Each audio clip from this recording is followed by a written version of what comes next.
Hey everyone, and welcome to episode. You were worried about hey here, Right. right? I passed the first hurdle. Hit the second one. It's a toes dive. Hey everyone, and welcome to episode 14 of the Degenerates podcast, where myself, Will, I'm Ryan. we're going to sit around and talk about gaming news and a couple other fun topics as we got ditched by the other boomer and then the little ones dealing with some issues. So it's just the two of us today. But first, right? We're the funny ones, really, let's be honest. And the talkative ones. This is also true. Unless you get Tom on wrestling and then he's just gone. Unless you give Tom like one chance at a sidebar, then he's gone. And, like DC, wrestling, Mario, anything from the 90s. Any side whatsoever. It's never ending. Sidebar. Whiskey. If you ever The see, more he drinks. you ever seen the movie The Never Ending Story? He's like that. He's like, Just keeps going. oh shit. But starting off this week, we've got some gaming news where earlier this week, PlayStation kind of released their tiers for their new, their PlayStation Plus that they're releasing, which after seeing these tiers, it kind of looks kind of cool, but it's not as cool as the Game Pass. The Game Pass still is the ultimate, but you start off with like the Essential, then you move into Plus Extra, which I like that they listed some games because they put Marvel Spider-Man and Spider-Man Miles Morales, and that has me wanting to instantly upgrade to that one. Right. They got to make it available and say, hey, this is what you're going to get. Guaranteed. Right. And you're going to get quality equal, if on par, with these games. Yeah. Which I also think it's interesting that they put God of War on there because right now, God of War is kind of with the base program. Like if you do the base, you get God of War, you get Last of Us, and like one or two other like big titled PlayStation games, which is the one that I have. But now it's like, okay, I have to upgrade it if I want to keep God of War, and I also have to upgrade if I want to get Spider-Man, Miles Morales, which is kind of why I'm like, I really want to play these games. I finally have a PlayStation. It looks like I'll be waiting until June 13th when all these drop. Because $25, I think. Wait, it doesn't say how much the pricing is. Oh wait, I bet if you click on find out more, it'll give us the pricing. I want to say it's 15. I think was the middle tier. So 15 a month, or $100 for the whole year, which is kind of on par with Game Pass. Yeah, for the most part. It's not terrible. Yeah, I mean that's your base tier for the Essentials pack is essentially the games with gold. Yeah, so games with live gold. Subscription that you would have for.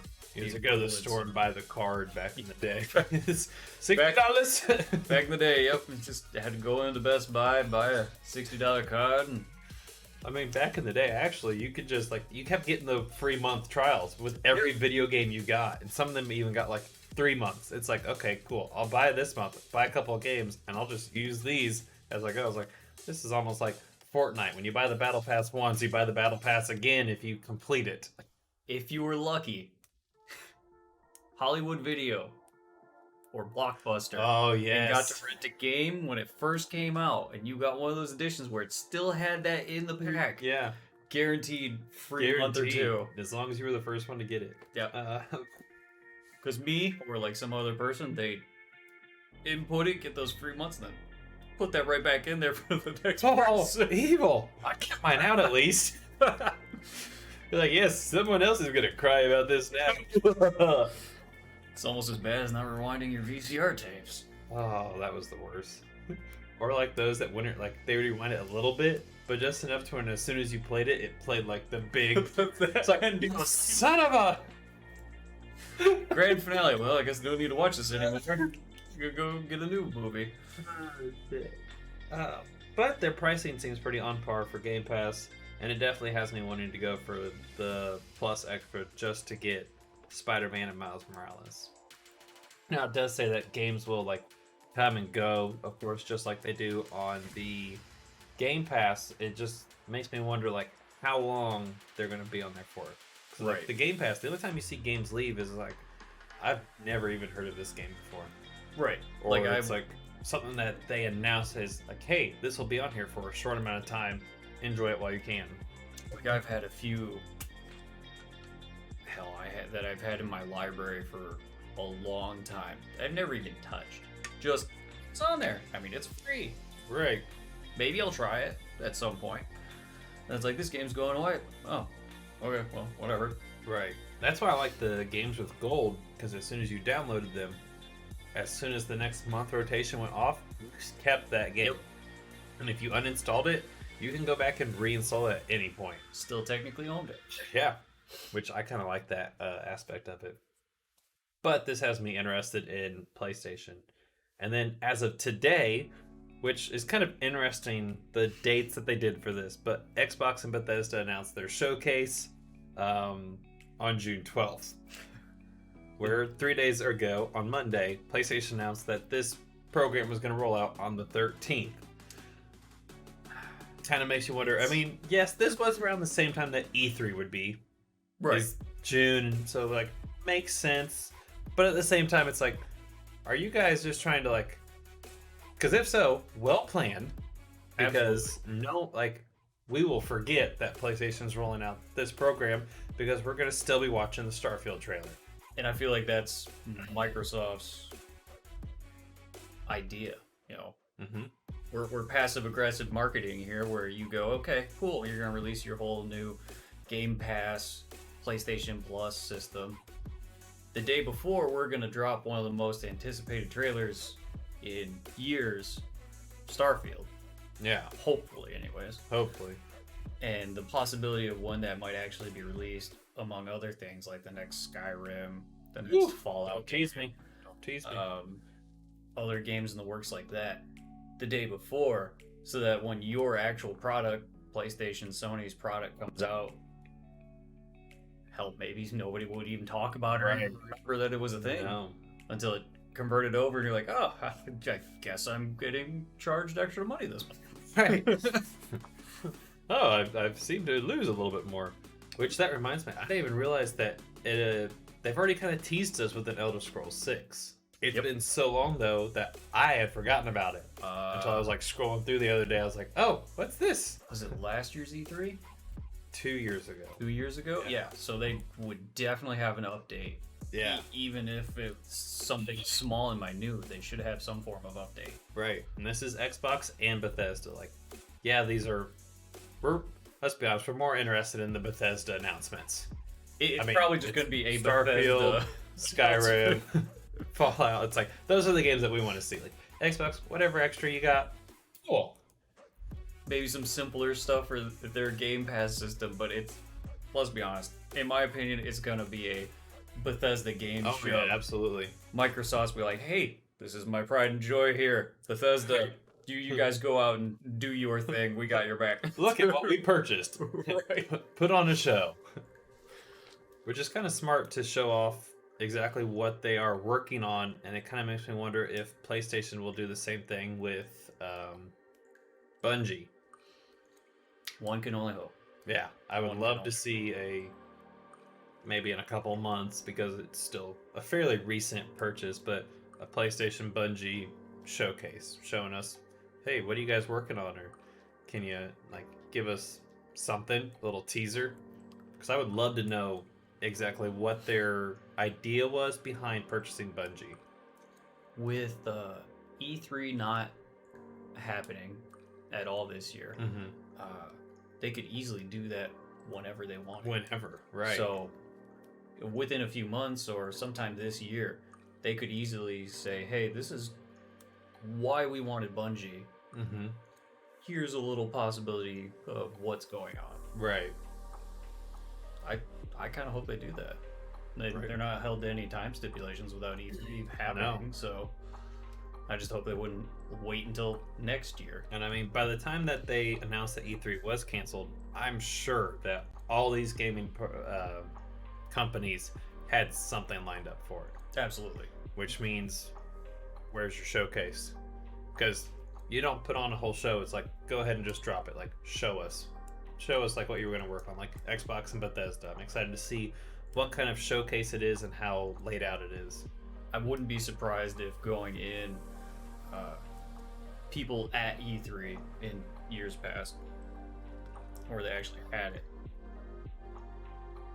their games or ideas or whatever they're releasing to next year's E3 already done and in the pipeline. Sort of like Marvel movies, where a movie might be done filming, or the game might be done with like the general idea, scope, and the trailer that they plan on dropping, but then they fine tune it or edit the parts that they need to a whole year in advance for the next E3. Which, speaking of Marvel, there was rumors that they did start filming Blade. Ooh. And right? Yes! I can't wait. I can't wait for that. Right. Can't wait. I'm kind of Strange disappointed. is next week. You know, grew up watching the Wesley Snipes versions. So good. Can't wait. So let's move on to more of a fun topic this week, and doing some tag team action here with some of our favorite antagonists and who we think would be a good tag team and could pretty much take on anyone. And I know you have a couple different tiers. It made me think, I was like, okay, I'll make up a couple different tiers too. So I did like a godly tier. Okay. And I think Kratos and Thor, like Kratos from like the most recent God of War, having the Leviathan axe, and then Thor with Mjolnir, so he doesn't have Stormbreaker and Marvel's Avengers, but still, That godly tier would be nice. right? For my, I'll call it my godly tier then, if that's the case we're going with. Start big. Since I have a wide variety of video games that I've played No and way. knowledge that I've gone with, yeah, I mean, shocker here, right? I stuck most of my stuff to something video game related, at least as an idea to kind of condense most of it in, because honestly, the universe is big with ideas. You could go comics, you could go anime, you could go any random bit of information or entertainment. So for my quote-unquote god tier or overpowered list, Alduin from Skyrim.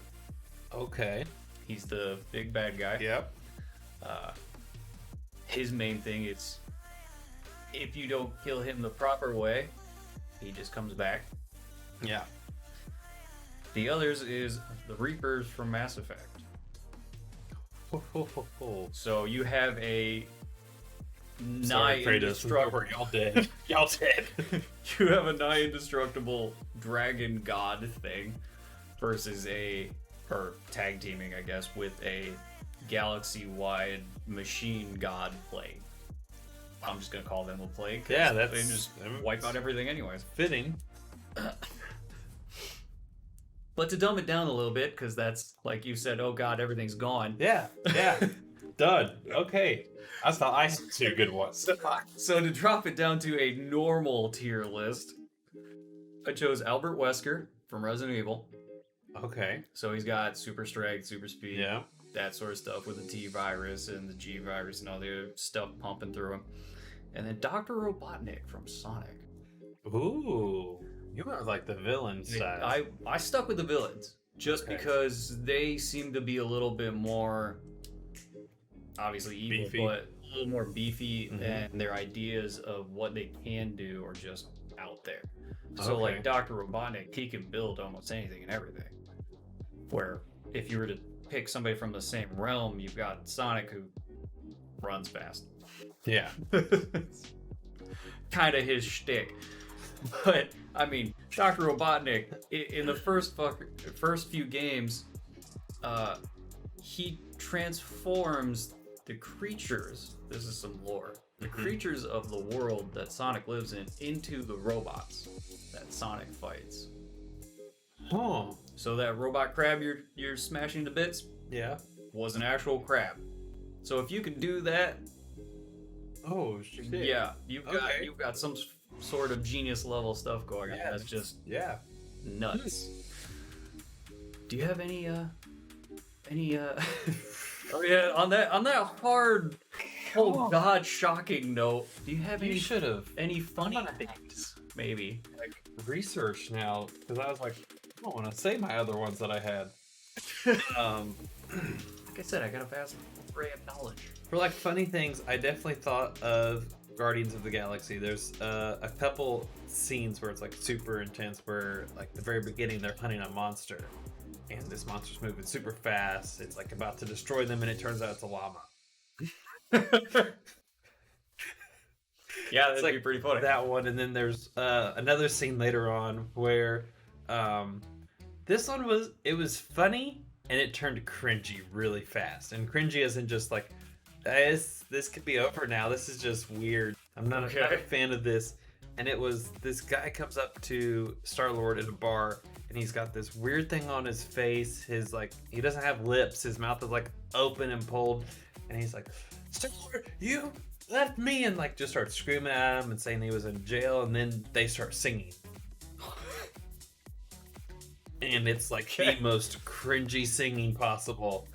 And like you have to choose the right lines to the song to like get through it.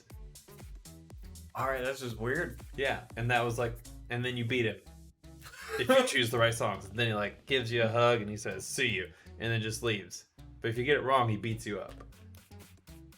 It's like, this is weird. Weird and cringy. I didn't like it. So you have something from Hellraiser singing with you. Okay. Yeah, that's a bit odd.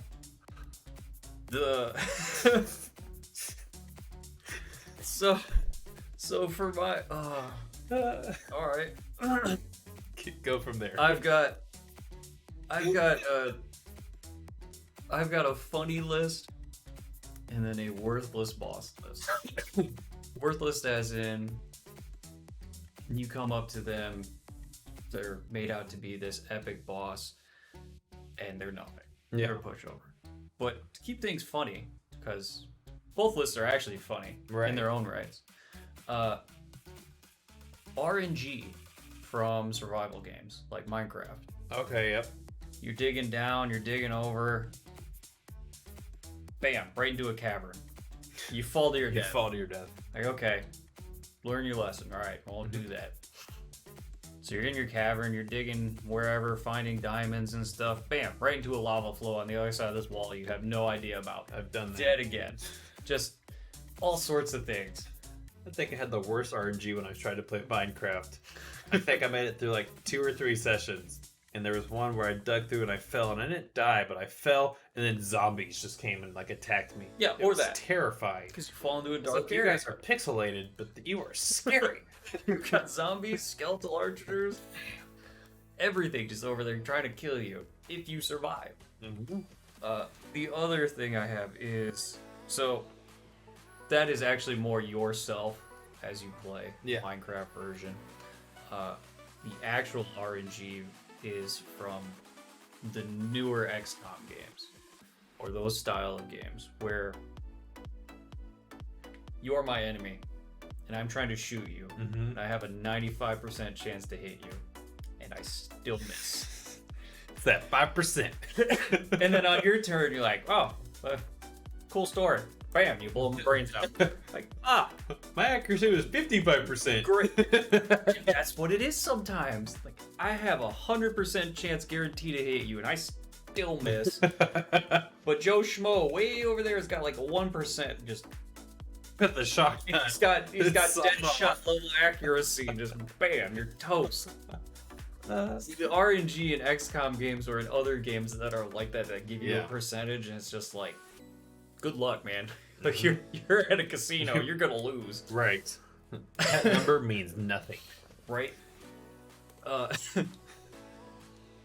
Then funny and worthless like villains or big baddies from games. This was just something I thought up and tacked on to the end of this conversation was you have the Electrocutioner from the Batman Arkham Origins series, where you've got these opening cutscenes where in the story Batman's not new, but he's a big icon, right? Right. So most of the bad guys in the series like, let's hire some high-end mercenaries to come in and kill Batman because he just keeps messing up everything for us.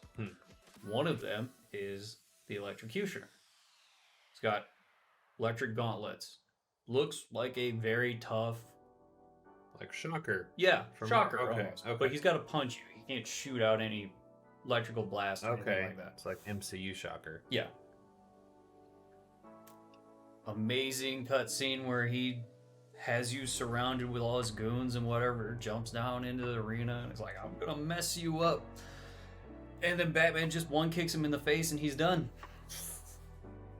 Don't ever see him again. Like, he's just... Yeah, it's just sad and really lackluster. See, Tom loves those games. I bet he would have in a sidebar for that. See, he probably would have, yeah, absolutely. But you know what? He's not here. Yeah. So it's tough luck on him on that front. But the one that takes it all for me the most is Professor Nakamura from Borderlands 2. Mm-hmm. He is a evil bioengineer that creates weird hybrid monsters and creatures. You fight your way through it and you're like, oh, here's the guy that's causing all these mutated creatures to rampage and destroy everything. Let's kill him. Mm-hmm. So he does his monologue, as evil villains tend to do, but in Borderland fashion, talking about how he's gonna change the world and mutate everything and blah blah blah. He's on a second story, so you're down below him, Right. and he creates a hard light staircase that he's gonna monologue his way down to the battlefield to kick your ass. He trips on the first stair, tumbles all the way down, and dies. The best part is, he has a health bar. Every time he tumbles on those staircases, a chunk of it disappears. To the point where he gets down to the bottom and he dies, and you're like, wow, that was great. And then look, it shoots out everywhere. It was the easiest boss fight I've ever seen. Great. What is it with boss fights and great monologues and then just lackluster and it's like I don't know. like it makes me wonder. Start playing a game and they start monologuing. It's like, haha, I don't have to fight you. You're gonna kill yourself. Right. But I mean, it works out perfect because it's Borderlands fashion, Right. just to make fun of everything and anyone, even the great villainous monologuers that die. Hey, Katie. Attention needing. Oh. So I had another tag team. I know we kind of like we're all over the place. I would like to see like Ezio Okay. and Master Chief. Because like yeah, Master Chief usually has the gun, but he does do like some hand-to-hand combat. And like imagining them like Master Chief using his guns able to like cause a distraction while Ezio's like scaling the rooftops and jumping down, like attacking them on. See, Obviously nothing against like too overpowered, but like for a good like mid card. Right. At least for Master Chief. I mean he survived so much. And survive re-entry. That was the first thing that went to my mind was Master Chief's at the front gate, drawing attention to whatever they're fighting, and then you said Ezio sneaks around the backside and just assassinating people left and right. Right. It's like, what happened to the general? He just stab wound in his throat. I don't know. Right. He's been stabbed and there's a finger there. Damn it, I didn't put my hand back. By now. Why does it keep growing back?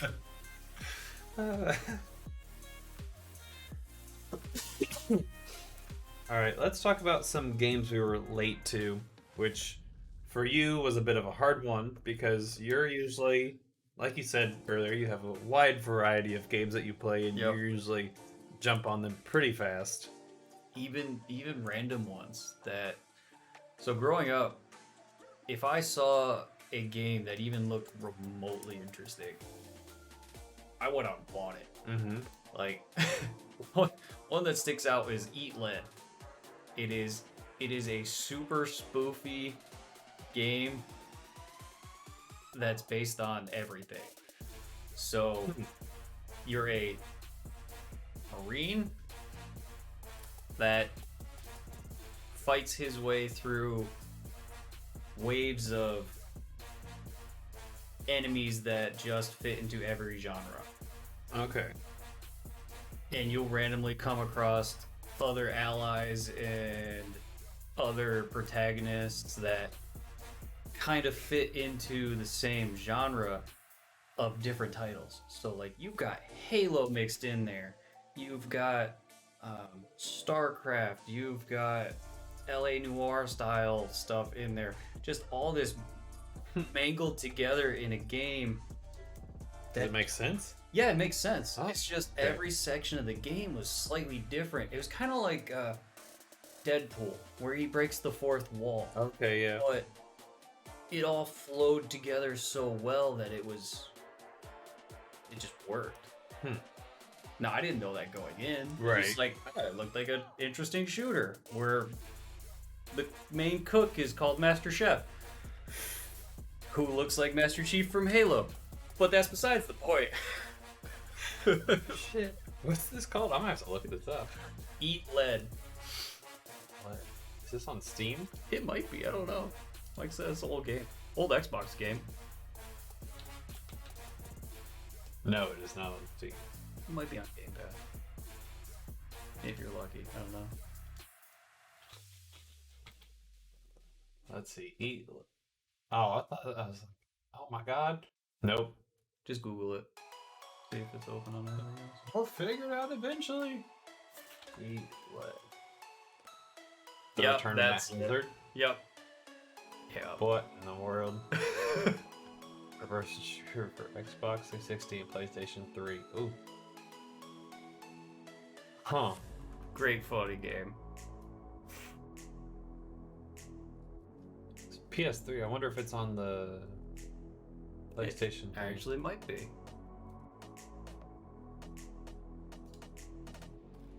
So they do have. Does PlayStation have a catalog? They do. Question is, how do I find the catalog?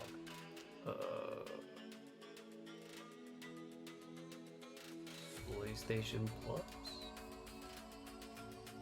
Probably this little search bar right here. You could try that, yeah. I don't think that's Wait. great. We search Eat Lead, and the result, one result in games, Ancestors, the Humankind Odyssey. At some point, you might be eating lead. I think you're apes. I don't think you're eating lead. Okay, interesting. It looks like an interesting game. It does look like it's definitely a bit of everything. Master Chef down there. Yeah, that one. Hey, there he is. That's Mr. Chef. Master Chef. Gosh. That looks like Master Chief mixed with like Chef from South Park a little bit. With the hair. A little bit. What in the world? That's great. Love it. Wow.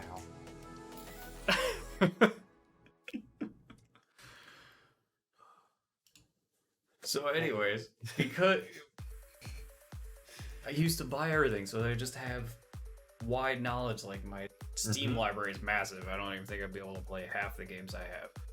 But because of that, I just ended up picking something that is genre in itself. So like survival games, where you have to, you start off here, you go out, collect stuff to build your base, start up, grow stronger, whatever, and then go fight the big bad boss. Minecraft, you have 7 Days to Die, Subnautica, just a big genre based on that by itself. Okay. And it's growing constantly. Well, I joined that genre, not knowing that it would be something I really enjoyed. Yeah. Until I played the first Subnautica. And this was a few years after it was fully done and completed. Right. Like, I'll give it a try, check it out, see what it's all about. And I had a blast. So since then, I've been picking up new survival games and trying them out and just having fun with the different ways people have come up with ideas for the genre as a whole. Oh yeah, absolutely. Have you checked out Stranded Deep? Stranded Deep. It's on my wish list. Okay, I was gonna say that's a game. That It's on my wish list. I actually remember that.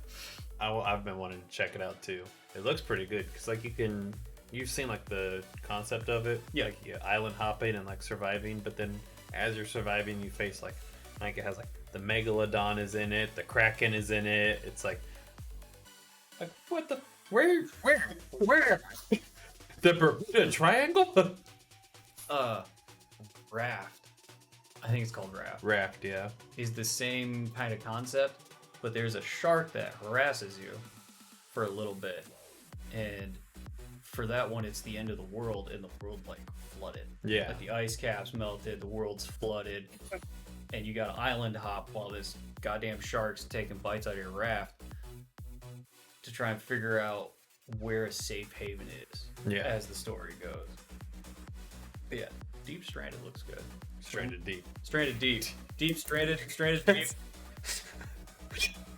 We're there. It's Same something. thing. It's something. We'll have to check that out sometime. Shit. Well, if you're talking genres, I'm thinking about it. It's like horror is a genre that I've kind of avoided because I'm a chicken.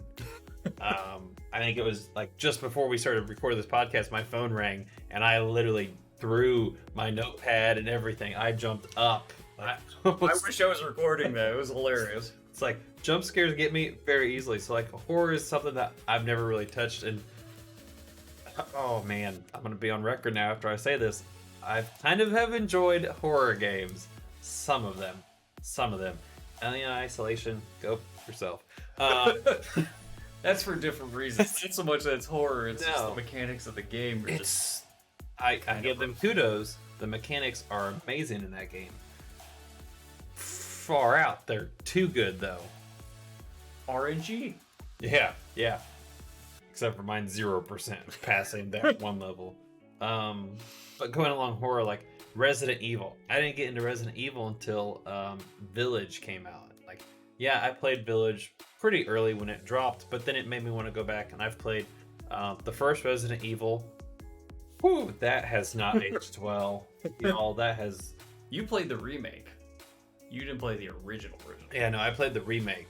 Yeah. But that was still rough. Like, I would... Like, after 3 hours of playing it, I would have a headache because of the camera angle. Yeah. And it's like, my aim's already crap, and you expect me to know where this bullet is going? It does take some getting used to. If you played it back in the day when it was still kind of new, you got used to it. But yeah, no, it can easily give you some headaches or migraines based on the jerkiness of the camera angles. You're walking down a hallway, and next thing you know, bam, you're overlooking this way. I don't know where I'm at anymore. Or like, you get that angle just right to where when it flips, if you don't change your analog stick real fast, you go back and you're stuck in this loop of... It's like, oh god.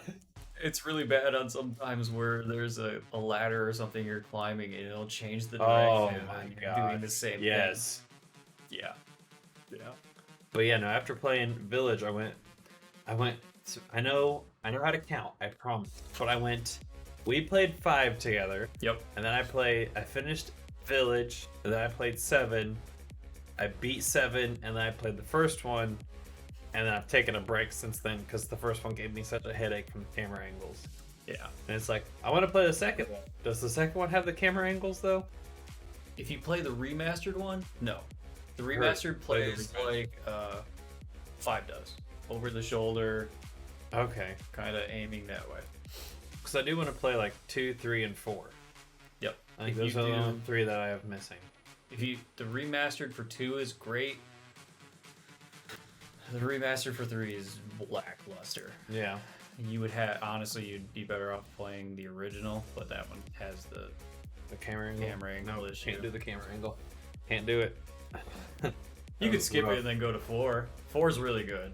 I've heard like four it's probably one of the better ones. 4 was the one that, in my opinion, like skyrocketed the series. Yeah. Because it had 1, 2, 3, Code Veronica, and then 0. And then it was kind of all still kind of in that same area of game style and flow and mechanics. But then 4 came out, and it's just, bam. Now 4 is Whole new that series. Chris or is that Leon? That's Leon, Okay.